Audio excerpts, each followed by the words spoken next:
Ku Malawi kuno maphunziro anayamba ndi mamissionary mchaka cha 1875. Komano department yeniyeni yovomerezeka yoyang'anira maphunziro inakhazikitsidwa 1926 ndi ma British. 1933 Governor Hubert Young anayambisa primary school syllabus pamene ana amaphunzitsidwa history komanso kulemekeza ufumu wa ku Britain. Dziwani kuti kuyambira 1875 kudzafika 1940 ku Nyasaland kunalibe maphunziro a secondary. Amene anayambisa zimenezi ndi atsamunda mchaka cha 1941. Mchaka chimenechi anamanga Blantyre Secondary School, ndipo imeneyi ndi secondary school yoyamba kupezeka ku Malawi. Ndi nthawi yakenso yomweyi pamene atsamunda anayambisa mayeso aboma ku primary. Kuyambira 1941 mwana akafika standard 6 amalemba mayeso aboma, akakhoza ankamutumiza ku Blantyre Secondary School. Timaona masiku ano mwana akafika standard 8 amalemba mayeso aboma amanepo, akakhoza amantumiza ku secondary school iliyonse, chifukwa masiku ano kuli ma secondary school ambirimbiri. Koma 1941 kunali secondary school imodzi yokha, Blantyre Secondary School. Ndiye ana amati akalemba mayeso a standard 6 nthawi imeneyo kunalibe standard 8, amalemba mayeso a standard 6, akakhonza kuti akhonza bwino amatumiza ku Blantyre Secondary School. 1943 akatolika anamanga secondary yawo yoyamba, Zomba Catholic, ena amangoti Box 2. Zimenezi zinachititsa kuti ku Malawi kuno kukhale ma secondary school awiri. Atayamba kulamulira Sir Geoffrey Colby anamanga Dedza Secondary School, imene anayitsegulira yekha pa 27 April 1951.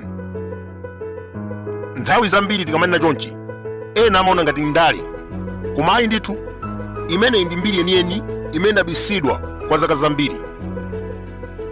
Kalekale kunali nyimbo imene anthu amayimba, nyimbo imene imanena kuti zonse zimene ndi zaka muzubanda. Nyimbo imeneja inayimbidwa pa chifukwa nthawi zambiri tikamanena mbiri imeneyi timanena zoona, koma pali anthu ena amene amatsutsa chifukwa anazolera kuimba nyimbo imeneja. Zuzu Government Secondary School inamangidwanso ndi Geoffrey Colby. Anayisiya isanathe ndipo inatsegulidwa 1959, iyeyo atamwalira kale. Kuyambira 1962 ku Malawi kunali boma la mgwirizano limene linkatsogozedwa ndi Sir Green Jones. Kamuzu Banda anali Minister of Local Government and Natural Resources. Otto Chirwa anali Minister of Justice, komanso Kanyama Chumi anali Minister of Education. Mwachidule ndikuwuzeni kuti masekondari yoyendera aja ankatchedwa kuti MCDE amene anayambisa ndi yeyu. 1962 nkudzafika November 1963 Kanyama Chumi anamanga ma MCDE oposa 18. Komanso yeyu ndi amene anapita ku America kuwapempha ndalama zomangira Polytechnic. Ngati maona Polytechnic College mu mzinda wa Blantyre, amene anayitanitsa college imeneja kuchokera ku America anali Kanyama Chumi. 1962 Kanyama Chumi anapita ku America ndikukakambirana ndi akuluakulu aboma kuwawuza kuti ku Malawi kulibe university ngakhale imodzi. Ophunzira athu akapeza secondary school timawatumiza mayiko akunja kupeza ma scholarship, tikufuna kuti mangire college. Ndiye President John F. Kennedy anavomereza ndikumpasa ndalama zoti amangire Polytechnic.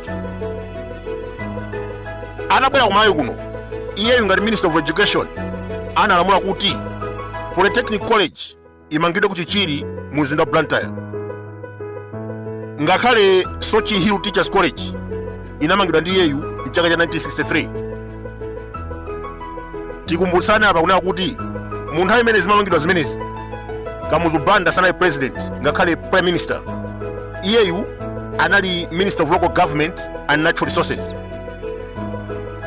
amene amatsogolera dziko pa nthawi imeneyi anali Sir Green Jones. Mukapita mu mzinda wa Blantyre mukapeza msewu umene umatchedwa kuti Green Jones Road. Amene uja anayendesapo dziko lino kuyambira 1961 mkudzafika 1964. Onse amene ndikutchula pano: Otto Nchirwa, Minister of Justice; Kamuzu Banda, Minister of Local Government and Natural Resources; komanso Kanyama Chiume, Minister of Education; Tunduzi Chisiza, Deputy Minister of Finance. Onsewa anali pansi pa Sir Green Jones. Polytechnic College, Sochi Hill Teachers College, komanso ma MCDE zinayamba mnthawi imeneyi, ndipo amene anayambitsa anali Minister of Education Kanyama Chiume. Tonse tikudziwa kuti anyamata ambiri ozindikira ngati Henry Chipembere, Augustine Bwanausi komanso Kanyama Chiume anathamangisidwa mdziko muno itangochitika 1964 cabinet crisis. Kuyambira pomwepa MCP inayambapo kusintha history ndi kumakometsera Kamuzu Banda.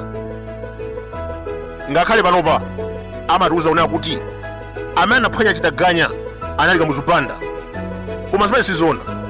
Anyamata amene amene anathamangisidwawa Kanyama Chiume, Henry Chipembere ndi amene anatsogolera kuphwanya chitaganya cha Atsamunda. Tikukumbukira 1968 MCP inathesa subject ya chitumbuka m'masukulu onse mpaka mabuku awo anaotchedwa. Kalekaletu anthu amaphunzira chitumbuka ku sukulu, Chichewa, Chiromwe, zonse zimaphunzitsidwa m'masukulu. Kunali mabuku a chitumbuka kumpoto, anthu onse akumpoto amaphunzira chitumbuka. Koma 1968 Kamuzu anathesa zimenezi, anatumiza anyamata amene anapita kumpoto ndi kukatcha mabuku onse, ndipo analesa maziphunzitsi onse kuphunzitsa chitumbuka. 1969 anasintha silabasi ndi kuchotsa mabuku onse a history amene amazindikirisa anthu. Monga mukudziwa kuti history imayina zinthu zimene zinachitika mbuyo, ndiye nthawi zambiri zimene mafotokoza history zimakhala kuti zinachitikapo, komanso zimaphunzitsa anthu kunena kuti asadzachitenso mistake imeneyo kutsogolo. Kamuzu ankazindikira zimenezi kunena kuti akamaphunzitsa anthu history akhoza kudzamukira kutsogolo kwake. Ndiye mabuku onse okhudzana ndi nationalism, animal farm, coup d'etat kandi Russian Revolution, mabuku onsewa analetsedwa mnthawi ya MCP. 1975 Kamuzu analamula kuti ana asiye kuwerenga buku la history. Buku limeneli limatchedwa kuti From Iron Age to Independence, History of Central Africa, limene linalembedwa ndi Mr. D. Needham. Ambiri tikulidziwa buku limeneli, analipanga bani kwa zaka 19 a MCP, ndipo amene analibwezeretsa mu silabasi ya Malawi anali Bakili Muuzi mchaka cha 2001. Dziwani kuti pali zambiri zimene ana athu anabisiridwa mu nthawi ya Kamuzu. Mwachitsanzo amatiuza kuti kampani ya Adimak inayamba ndi Kamuzu. Is that true?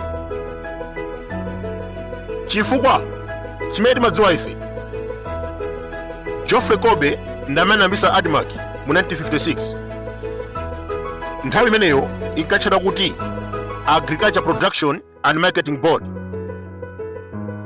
Dinali ndi ma depot kuzungulira Malawi yonse, ankagula mbewu, kugulitsa fertilizer, komanso ankagulitsa chimanga mu nthawi ya njala. Kamuzu Banda atayamba kulamulira, chimene anachita ndi kusintha dzina limeneli la Agriculture Production and Marketing Board ndi kukhala Agriculture Development and Marketing Corporation. Komano bolo weniweni amene anayambitsa kampani imeneyi ndi Geoffrey Colby. Izizi ndi zomwe zija zinachitika ndi stadium Blantyre. Geoffrey Colby anamanga stadium ndi kuyitchula kuti Langley. Kenaka Kamuzu anamulumbiritsa pa stadium pompo. Atayamba kulamulira, anayamba kuwauza anthu kunena kuti imene ndi Kamuzu stadium ndinamanga ndineyo. Akuluakulu mbuyomu Bingwa Mutharika anapita ku China kuwapempha zitukuko. Anabwerako ndi parliament, university, stadium, PICC ndi zina zambiri. ABM anapita kunja, anabwerako ndi ma technical college misewu ngakhalenso ma secondary school oposa 250. Bakili Muluzi anapita kunja, anabwerako ndi masafu, mijigo, masukulu primary, zipatala zamawamba ku Tcholo, Chilazulu, Zuzu komanso Nkhotakota. Achakwera apita kunja maulendo oposa 100 mu zaka zitatu zokha. Anabwerako ndi Bridging Foundation, East Bridge Foundation, komanso anabesako ndalama ya fertilizer yoposa 750 million. Pa zaka zitatu pano pakuwa cha namba 4 kuti apange chitukuko cholezeka akulephera, angokhala kusintha maina zitukuko zanzawo ngati momuja ankachita Kamuzu. Ndi manena mobwerezabwereza kunena kuti we have to praise where the praise is due. Ena anapita ku America 2019, anabwerako ndi ma secondary school 250. Tinaona ndi Donald Trump akupereka ma secondary school 250 kwa Peter Mutharika. Enanso anapita ku America komweko chaka chatha, abwerako ndi 44% devaluation. Tinaona Chakwera akukumana ndi mkulu wa IMF amene anauza kuti mukapita kwanuko mukagwetse kwacha ndi 44%. Ndi chifukwa chake ndikunena kuti kupita kunja ndi konse koma timanena quality. Ena anapita ku America komweko 2019 kubwera ndi ma secondary school 250. Ena apita konko 2023 abwerako ndi 44% devaluation. Can you spot the difference? Mwezi watha omwewu Achakwera analumbira pamaso pa Malawi kunena kuti sapitanso kunja mpaka mwezi wa Marichi 2024. Lero mukhoza kutsimikiza wati achipangano chimene anaonjeza yekha ndi pakamwa pake akupita ku DRC.